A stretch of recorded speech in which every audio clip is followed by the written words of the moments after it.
arrintan aanu u nimid waa intaa la idinka warramay muggeeda iyo miisaankeedaannu siinaynaa arrintu mar hadday soo noqnoqoto waa halkaa caaqil daahir sheegayo ama xaajo ku jirtaa laga saaraya ama midaan ku jirin baa lagu daraya insha allahu tacaala waxaynu isku dayaynaa xaajadan inaan lagana degdegin laguna degdegin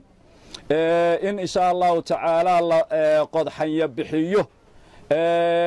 in loo kala qaado bal heshiisiin iyo nabadayn waa laba arrimood oo kala duwan inta la heshiisiiyaa loo kala tegaye inaannu insha allahu tacaala ilaa nabadaynta aannu daba soconno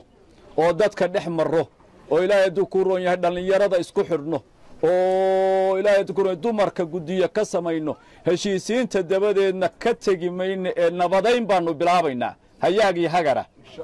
haddii eebba idmo xaajadan qof kasta oo dhulbahantii waxbuu ka geysan karaa qof kasta oo dhulbahantii meesha uu joogo ka ugu yar waa ka u soo duceeya ka kale waa ka la soo hadla waa ka canaanta ama dhallinyaradu waxbay ka qaban kartaayoo dhallinyaraday la hadli kartaa waa la booqan karaayoo intanay idiin jiraan labada dhinacba odayaashay la hadli karaan culimmadu waa soo ducayn kartaa waana soo wacyigelin karaysaa hawshan cid gaarayaan lagu eegayn annaga keliya kuma filin in dhulbahanta isu wada taagaa loo baahan yahay haddii eebbaydno in laysu wada taago qof walbaaba inta uu ka qaban karo uu ka qabto hadday duco tahay iyo hadday xaajada inuu u dhaqaaqo oo u qumaba tahay insha allahu tacaala ma yara intayan inugu gaadhin tii khayr cabdiya bahara samoo kale inaynu halkan ku xakamaynaynu u baahnay maanta beledu meesha ay marayso maalinba in lagu joojiyey ku habboon tahay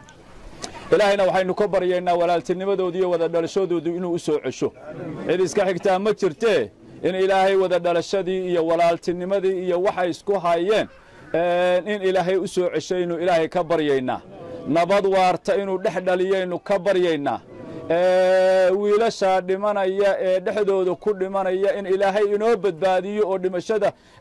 inooga badbaadiyaynu ilaahay ka baryaynaa